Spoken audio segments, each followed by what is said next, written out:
السلام علیکم ناظرین، میں محمد اسلم حسین سیاست کی عالمی خبروں میں آپ سب کا استقبال کرتا ہوں۔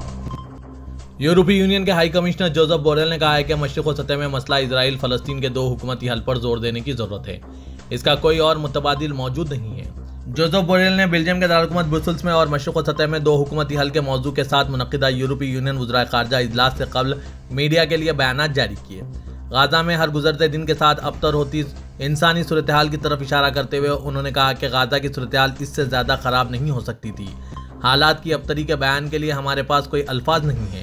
رہائش، خوراک اور ادویات سے محروم ہزاروں انسان بموں کی زد میں آئے ہوئے ہیں۔ بوریل نے کہا کہ اسرائیل کی فلسطینی تحریک مزاحمت حماس کو ختم کرنے کی حکمت عملی درست نہیں ہے۔ اس حکمت عملی کے ساتھ اسرائیل نے ایسی نفرت کے بیج بوئے ہیں جو نسلوں تک جاری رہے گی۔ انہوں نے یورپی یونین وزرائے خارجہ کے دو حکومتی حل کے مرکزی ایجنڈے کے ساتھ منعقدہ اجلاس کا بھی جائزہ لیا۔ یورپی یونین کے ہائی کمشنر نے کہا کہ اس وقت سے ہمیں امن مرحلے کو ایک طرف رکھ کر دو حکومتی حل کے بارے میں زیادہ ٹھوس شکل میں بات کرنا شروع کر دینا چاہیے۔ اقوام متحدہ کے سیکریٹری جنرل اینٹونیو گوٹریس نے اسرائیل کی طرف سے دو حکومتی حل کی مخالفت کو ناقابل قبول قرار دیا ہے اور اس معاملے میں بوریل کے ساتھ متفق ہیں۔ انہوں نے کہا کہ حل کیا ہے، فلسطینیوں کو غزہ سے نکالنا یا پھر سب کو قتل کرنا؟ حال حاضر میں قتل کیے گئے فلسطینیوں کی تعداد 25,000 افراد ہے اور ان کا 70% عورتوں اور بچوں پر مشتمل ہے۔ دو حکومتی حل میں پیش رفت کے لیے عرب ممالک کے ساتھ تعاون کیا جانا ضروری ہے۔ اسپینی وزیر خارجہ ہوز مینوئل البیرس نے یورپی یونین سے غزہ کی پٹی پر اسرائیل کے حملے بند کرانے، فلسطینی ریاست کو تسلیم کرنے کے لیے اقدامات کرنے کی اپیل کی۔ البیرس نے یہ بیان بیلجیم کے دارالحکومت برسلز میں منعقدہ یورپی یونین کے وزرائے خارجہ کے اجلاس کے آغاز پر کیا۔ انہوں نے کہا کہ اب وقت آ گیا ہے کہ دو ریاستی حل اور فلسطینی ریاست کو تسلیم کیا جائے۔ کہنے والے البیرس نے بتایا کہ انہوں نے یورپی یونین کے تمام رکن ممالک سے فلسطینی ریاست کو تسلیم کرنے اور ایک بین الاقوامی امن کانفرنس منعقد کرنے کے لیے بات چیت کی ہے۔ ان کا کہنا تھا کہ شاید یورپی دنیا متفق نہ ہو سکتا ہے یہ کام آسان نہ ہو، لیکن ایک بات واضح ہے، مشرق و سطح میں امن کے قیام کے معاملے میں تمام یورپی متفق ہیں۔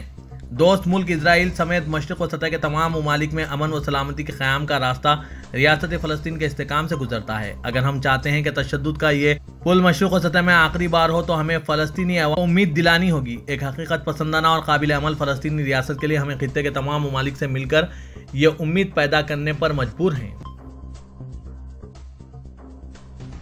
فلسطینی تحریک مزاحمت حماس نے اقصی طوفان آپریشن کی وجہ 7 اکتوبر کے حالات و واقعات اور ان کے مسئلہ فلسطین سے تعلق کے بارے میں ایک رپورٹ شائع کی ہے۔ ہم نے اقصی طوفان کیوں شروع کیا کہ زیر عنوان پر یہ رپورٹ 16 صفحات پر مشتمل ہے۔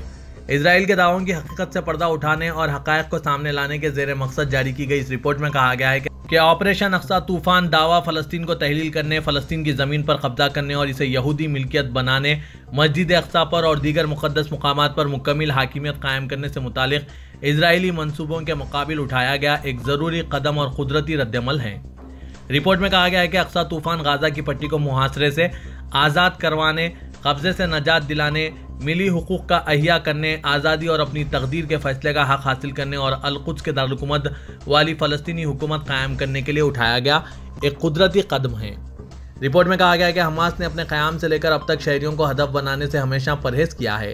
اقصی طوفان کے دوران اسرائیل کے سیکورٹی اور فوجی سسٹم کے مکمل اور صریح شکل میں غیر فعال ہونے اور غزہ اور آپریشن والے علاقوں کو ایک دوسرے سے الگ کرنے والی خاردار پہاڑوں میں وسیع شگاف بننے کے باعث ہو سکتا ہے کہ افراتفری کا ماحول پیدا ہو گیا ہو۔ اقصی طوفان کے دوران حماس کے اسرائیلی شہریوں کو ہدف بنانے سے متعلق الزامات پر بات کرتے ہوئے کہا گیا ہے کہ عورتوں، بچوں اور ضعیفوں سمیت تمام شہریوں کو ہدف بنانے سے گریز کرنا حماس کے اراکین کی اخلاقی و دینی تربیت کا حصہ ہے۔ یہ دعویٰ کہ القسام کے اراکین نے 7 اکتوبر کو شہریوں کو ہدف بنایا مکمل طور پر غلط بات ہے۔ مزاحمتی فورسز نے فلسطینی عوام کے خلاف مسلح افراد اور اسرائیلی فوجوں کو نشانہ بنایا اور اس بات کو اس سے پہلے بھی متعدد دفعہ بیان کیا جا چکا ہے۔ ملیشیا کے وزیر خارجہ محمد حسن نیو یارک میں جاری ہفتے میٹنگز میں ریاست فلسطین کے اقوام متحدہ کے مستقل رکن بننے کی وکالت کریں گے۔ اس تجویز کو اقوام متحدہ سلامتی کونسل کی تائید درکار ہوگی جو اقوام متحدہ جنرل اسمبلی میں ووٹنگ کے لیے اسے رکھے گئی۔ اس اقدام کی متفقہ تائید کا امکان نہیں ہے۔ اقوام متحدہ اجلاس میں محمد حسن فوری جنگ بندی کا ملیشیا کا مطالبہ دہرائیں گے۔ جنوبی غزہ کے خان یونس شہر پر آج پیر کے روز اسرائیل کی مسلسل بمباری میں کم از کم 40 فلسطینی شہید ہو گئے۔ یہ اطلاع سرکاری فلسطینی خبررساں ایجنسی وافا نے دی ہے۔ عینی شاہدین نے بتایا کہ شہر کے مغربی علاقوں پر اسرائیلی جنگی طیاروں اور توپ خانے سے شدید بمباری کی گئی۔ اس دوران حماس اور اسرائیلی فوج کے درمیان شدید لڑائی ہوئی۔ انہوں نے کہا کہ ان علاقوں میں ہزاروں بے گھر فلسطینی مقیم ہیں۔ غازہ میں قائم وزارت صحت نے آج پیر کے روز بتایا کہ غازہ کی پٹی پر جاری اسرائیلی حملوں میں فلسطینیوں کی ہلاکتوں کی تعداد بڑھ کر 25,295 ہو گئی ہے۔ وزارت نے ایک پریس بیان میں کہا کہ گزشتہ 24 گھنٹوں کے دوران اسرائیلی فوج کے حملوں میں 190 فلسطینی جاں بحق ہو گئے اور 340 زخمی ہوئے ہیں۔ بیان میں کہا گیا ہے کہ اسرائیل اور حماس کے درمیان جنگ 7 اکتوبر 2023 کو شروع ہوئی تھی۔ اس جنگ میں اب تک کم از کم 63,000 فلسطینی زخمی ہو چکے ہیں۔ اسرائیلی کابینہ نے فلسطین سے جمع ہونے والے ٹیکس فنڈز ناروے کے پاس رکھنے کے منصوبے کی منظوری دے دی۔ غیر ملکی میڈیا رپورٹس کے مطابق اسرائیلی حکام نے بتایا کہ کابینہ نے حماس کے زیر انتظام غازہ کی پٹی کے لیے مختص کردہ ٹیکس فنڈز کو فلسطینی اتھارٹی کو منتقل کرنے کے بجائے ناروے کے پاس رکھنے کے منصوبے کی منظوری دے دی ہے۔ 1990 کے عشرے میں طے پائے عبوری امن معاہدوں کے تحت اسرائیل کی وزارت خزانہ فلسطینیوں کی جانب سے ٹیکس جمع کرتی ہے اور پھر یہ فنڈز مغربی حمایت یافتہ افراد کو ماہانہ بنیاد پر منتقل کر دیتی ہے۔ اس فنڈز کے انتظامات پر مسلسل جھگڑے ہوتے رہے ہیں۔ اسرائیل کا ہمیشہ مطالبہ رہا ہے کہ یہ فنڈز حماس تک نہ پہنچے۔ واضح کہ حماس نے ایک مختصر خانہ جنگی اور اسرائیل کے آبادکاروں اور فوجی دستوں کے انخلا کے 2 سال بعد 2007 میں مغربی حمایت یافتہ فلسطینی اتھارٹی سے غازہ کا کنٹرول حاصل کر لیا تھا۔ اسرائیل کے وزیراعظم نتن یاہو کے ایک بیان کے مطابق ٹیکس فنڈز کے بارے میں کابینہ کے اس فیصلے کو ناروے اور امریکہ کی حمایت حاصل ہے۔ تاہم فلسطین لبریشن آرگنائزیشن کے سیکریٹری جنرل حسین الشیخ نے social media platform X پر کہا کہ ہمارے مالی حقوق میں سے کوئی بھی کٹوتی یا اسرائیل کی طرف سے عائد کردہ کوئی بھی شرائط جو غازہ کی پٹی میں ہمارے لوگوں کو ادائیگی کرنے سے روکیں، ہم انہیں مسترد کرتے ہیں۔ سعودی عرب کے وزیر خارجہ کا کہنا ہے کہ ریاست فلسطین کی راہ نکلنے تک مملکت اسرائیل کے ساتھ تعلقات معمول پر نہیں لائیں گے۔ وہ غازہ کی تعمیر نو میں بھی مالی تعاون نہیں کریں گے۔ پرنس فیصل بن فرحان نے CNN کو ایک انٹرویو میں یہ بات کہی۔ ان کے اس موقف نے انہیں اسرائیلی وزیراعظم بنیامین نتن یاہو کے مد مقابل لا کھڑا کر دیا، جو فلسطینی ریاست کو مسترد کر چکے ہیں۔ وہ جنگ ختم ہونے کے بعد غازہ پر اپنے فوجی کنٹرول کے منصوبے کا اظہار کر چکے ہیں۔ جنگ ختم ہوتی دکھائی نہیں دیتی۔ غازہ کے مستقبل پر تنازع نے امریکہ اور اس کے عرب حلیفوں کو اسرائیل کے خلاف کھڑا کر دیا ہے۔ CNN کے فریڈ زکریا GPS کو انٹرویو میں میزبان نے سعودی پرنس سے پوچھا تھا کہ کیا آپ کا واضح طور پر یہ کہنا ہے کہ ریاست فلسطین کا ٹھوس حل نکلنے تک سعودی عرب اور اسرائیل کے درمیان تعلقات معمول پر نہیں آئیں گے؟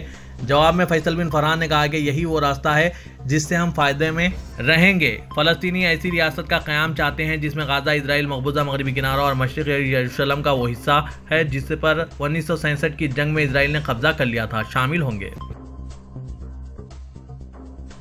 سعودی وزارت حج و عمرے نے مملکت میں آنے والے زائرین کو ہدایت دی ہے کہ وہ مسجد حرم اور مسجد نبی صلی اللہ علیہ وسلم میں 3 مقامات پر ڈیرے نہ جمائیں اور نہ ہی انہیں آرام کے لیے استعمال کریں۔ بین الاقوامی قبرستان ادارے کی رپورٹ کے مطابق وزارت حج و عمرے نے وضاحت کی ہے کہ یہ پابندی زائرین کی سلامتی، نظام کی پابندی اور نماز و زیارت کے لیے آنے والوں کے سکون و اطمینان کے لیے لگائی گئی ہے۔ سوشل میڈیا ایکس پر وزارت نے بیان میں انتباہ دیا کہ مسجد حرم اور مسجد نبی صلی اللہ علیہ وسلم میں سونا اور بستر لگانا زائرین کے لیے تکلیف کا باعث بنتا ہے۔ وزارت کے مطابق زائرین ہمیشہ یہ بات پیش نظر رکھیں کہ مسجد حرم یا مسجد نبی صلی اللہ علیہ وسلم میں سونے یا بستر لگانے سے دیگر زائرین کی سلامتی کو خطرات لاحق ہوتے ہیں۔ زائرین کی جانب سے ڈیرے جمانے کا باعث آنے جانے میں رکاوٹ درپیش ہے۔ سلامتی کے تقاضے متاثر ہونے کے ساتھ راستے کا حق معطل ہوتا ہے۔ ہدایت میں مزید کہا گیا ہے کہ ویل چیئر، ٹریک، راہداریوں اور ایمرجنسی گزرگاہوں میں سونے اور آرام کرنے سے گریز کیا جائے۔ جدہ اکنامک کمپنی نے کہا ہے کہ شہر میں دنیا کے سب سے بلند ٹاور کی تعمیر کا کام دوبارہ شروع کیا جائے گا۔ سبق ویب سائٹ کے مطابق کمپنی نے کہا ہے کہ ٹاور کی تعمیر کا ٹھیکہ لینے کے لیے فروری تک بولی لگائی جائے گی۔ واضح ہے کہ جدہ میں 1000 میٹر بلند دنیا کا طویل ترین ٹاور تعمیر کیا جا رہا ہے۔ اس کی تعمیر کا ٹھیکہ لینے کے لیے متعدد ملکی اور بین الاقوامی کمپنیاں دلچسپی لے رہی ہے۔ توقع کی جا رہی ہے کہ ملکی اور بین الاقوامی کمپنیوں کے اشتراک سے ٹاور کی تعمیر کا ٹھیکہ دیا جائے گا۔ ترکیہ کے صدر رجب طیب اردوغان نے اٹلی کی وزیراعظم جارجیا میلونی کے ساتھ ملاقات کی ہے۔ بند کمرے میں یہ ملاقات استنبول کی وحدت الدین ریسیڈنسی میں طے پائی۔ ملاقات میں توقع کی گئی ہے کہ 2 طرفہ تعلقات پر بات چیت کی گئی۔ صدر ترکی رجب طیب اردوغان نے اٹلی کے وزیراعظم جارجیا میلونی کے ساتھ غازہ کی صورتحال اور مشرق و سطح میں بڑھتی ہوئی کشیدگی پر بھی بات چیت کی ہے۔ ذرائع نے یہ بات بتائی۔ پاکستان اور ایران نے اس بات پر اتفاق کیا ہے کہ دونوں ممالک کے سفیر 26 جنوری تک اپنے فرائض کو لوٹ سکتے ہیں۔ پاکستانی وزارت خارجہ کی جانب سے جاری کردہ بیان میں کہا گیا ہے کہ وزیر خارجہ جلیل عباس جیلانی اور ایرانی وزیر خارجہ حسین امیر عبداللہیان کے درمیان ٹیلی فونک گفتگو کے بعد تہران اور اسلام آباد نے اس بات پر اتفاق کر لیا کہ دونوں ممالک کے سفیر 26 جنوری تک اپنی اپنی ڈیوٹی پر لوٹ سکتے ہیں۔ بیان میں کہا گیا ہے کہ ایرانی وزیر خارجہ عبداللہیان وزیر جیلانی کی دعوت پر 29 جنوری کو پاکستان کا دورہ کریں گے۔ ایران نے 16 جنوری کو اعلان کیا تھا کہ اس نے میزائلوں اور طیاروں سے پاکستانی سرزمین پر حملہ کر کے دہشت گرد عناصر کو نشانہ بنایا ہے۔ پاکستان نے بھی رات کے وقت ایرانی سرحدی علاقے میں ایک پوائنٹ کو میزائلوں سے نشانہ بنا کر دہشت گردوں کے خلاف آپریشن کرنے کا اعلان کیا تھا۔ فریقین نے ایک دوسرے کی مذمت کرتے ہوئے ان حملوں میں عام شہری مارے جانے اور بطور دوستانہ اور برادر ممالک ایک دوسرے کی علاقائی سالمیت کا احترام کرنے کے بیانات دیے تھے۔